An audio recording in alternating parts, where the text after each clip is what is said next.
Hello everyone, I wanted to do an info video to talk about what to do for your safety checklist project, safety checklist and reflection project. So you're going to go to dashboard, click on our class, you're going to go to modules, module 1.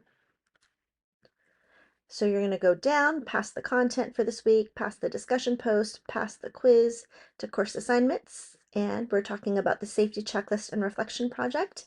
It's due by Friday, September 26th. The ability to accurately assess and evaluate children's environments is vital to ensuring safety.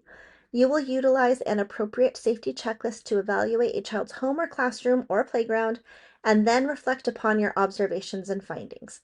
Please note that there is a written component and a discussion component to this assignment.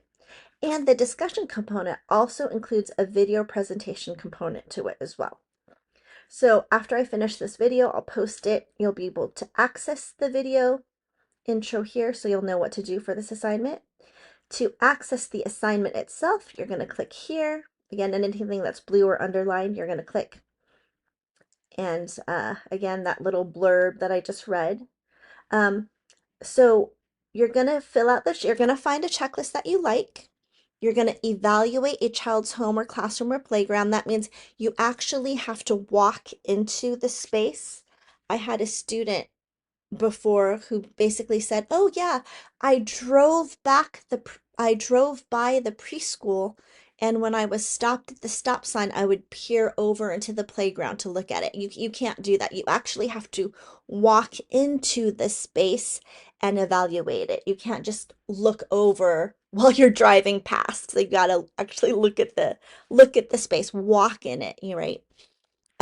Please do not use AI such as ChatGPT to complete this assignment. Don't just read the prompt into it. You've got to find a checklist, take it, walk into a space, evaluate it, check things off on your checklist, and then you're going to write a reflection. This has to be your own work, and that has to be submitted using a PDF format by Friday, September 26th by 11:59 p.m. So for the checklist resources, you can choose from one of these. You only need one, or you can create a comprehensive one of your own to use for your safety evaluation.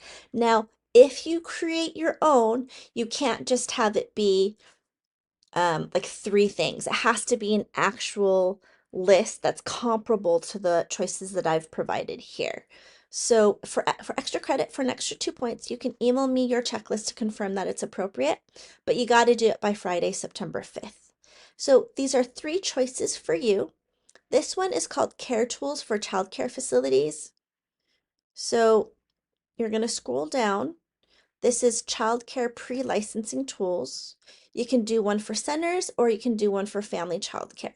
They actually changed the format of this. Before it used to be like a PDF that you could just print out. Now it goes straight into like Excel or numbers, depending on what you use. And then it kind of just, it looks like this. So choose the one that you like. Oops, hold on. The other one is this one, Childcare Health and Safety Daily Checklist. Looks like this. This is a popular one.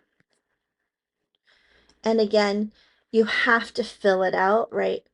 Make sure you write your name on the assignment, the date that you're evaluating, where the location, and you got to actually tick it off. Tick these things off. Oopsies.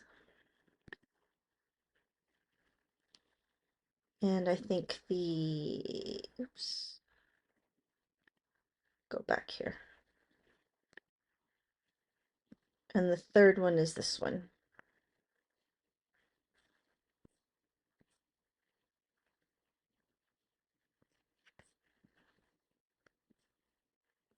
And again, or you can make your own, but it needs to be comprehensive and comparable to the ones that I've listed here. Now, note that this assignment here, this particular space here, has 2 parts. You need to have a filled out safety checklist, which has been used to evaluate a child's environment of your choice, either home, classroom, playground. So there has to be marks on the checklist demonstrating that you have used it. A lot of students miss points here because they just turn in a blank checklist. It has to be a checklist that you have used to evaluate an environment for safety, right? And then based upon the results from your checklist, please type a reflection that includes the following. So type it and submit it in a PDF form. So these are the 6 questions, 1, 2, 3, 4, 5, 6.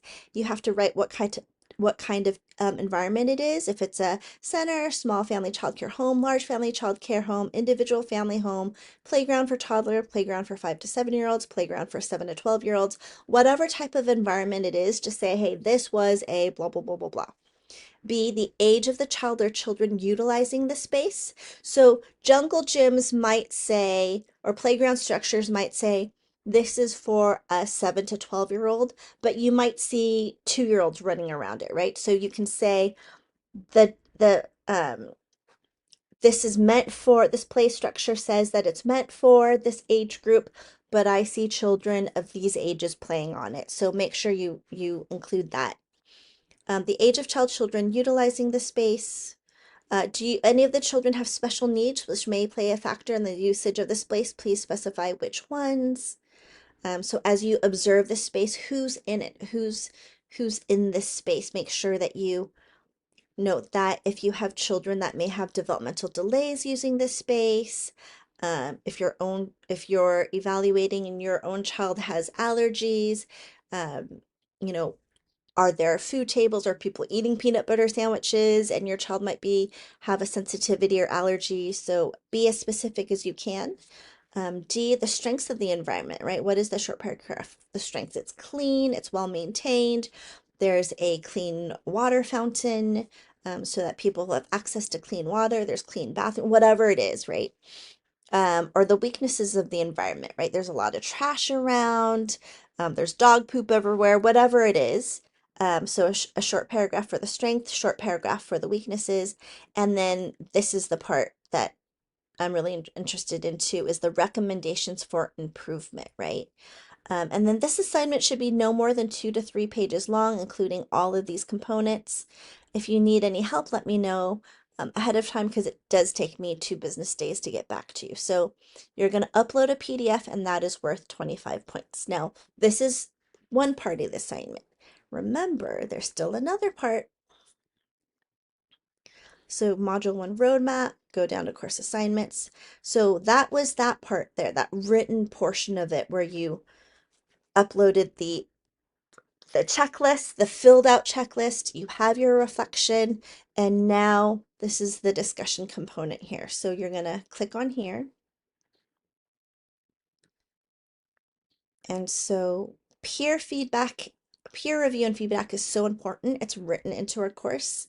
There are important cornerstones. These are important cornerstones of educator collaboration, and this discussion is a safe place to practice these skills. So please note that this discussion is worth 25 points. So by Friday, October 26th, please attach a link to a video presentation of your safety checklist and reflection project. So you can use Zoom, you can use ScreenPal, you could use VoiceThread, whatever it is that you want to use. If you don't know how to use those things, go to IT tech support or ask questions in the parking lot discussion. But you're going to basically share your safety checklist and then talk about these 6 things, right? So you're going to say, hey, this is my safety checklist. This is where I got my safety checklist from. As I was evaluating, I could see that this environment is blah, blah, blah. The age of children using this space is blah, blah, blah. Um, uh, or if there's any special needs or concerns about this place, blah, blah, blah. What were the strengths? What were the weaknesses? And what were my recommendations? So just a quick little video summarizing your project. And then so that's the video portion of it. And then once you upload the video presentation of your project, that's to be uploaded by Friday, September 26th. You've got 1 week to watch and review 2 other students' projects. And you're going to rate it from 0 to 25 points according to the point rubric system below. So number 1, Did the student in the video share their checklist and why they chose it, right? I chose this checklist because, blah, blah, blah, blah, blah, right? Whatever it is. Did they answer questions A through F, right? The questions were comprehensively answered, 3 points for each question, total of 18 points. And then three, did they turn in the presentation on time? Was the presentation professional? Was it submitted on time? That's worth 2 points. Now, this is really important because people are nice, and I think it's important to be nice, but we also need to provide constructive feedback. A lot of times, I will see a student give another student full points, even though the student hasn't done anything. Like literally, they'll send in the video presentation, it'll just be a picture of their checklist, and then that's it. And the reviewing student gives them 25 points. If you do that, you won't be able to get full points because you did not correctly provide feedback to that student, right? So basically, you're going to say, "Hi, Amy. I loved your presentation. Thank you for turning it in on time. It was professionally presented. You answered all the questions. You get 25 points." Or your peer feedback is going to be, "Hi, Amy. Thank you for sharing your presentation.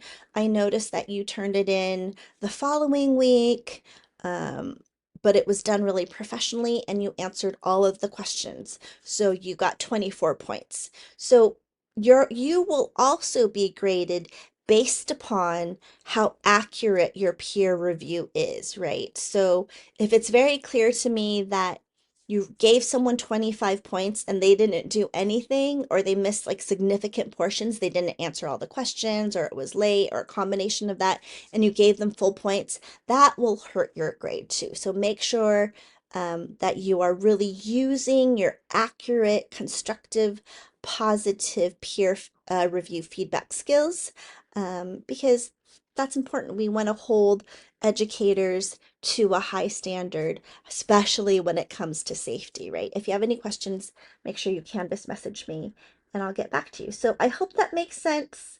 Um, so again, just to go through this, for this, there's two parts to it. You have the written assignment that includes the filled out checklist and then the reflection, and it's 2 to 3 pages. And then you also have the discussion where you're going to post a video presentation of this assignment here. And then you are going to watch two other students' video presentations and grade them based on the feedback. And you're going to grade them accurately, right? Because that will affect your grade. So I hope this video helps, and if you have questions, let me know. Thanks. Bye.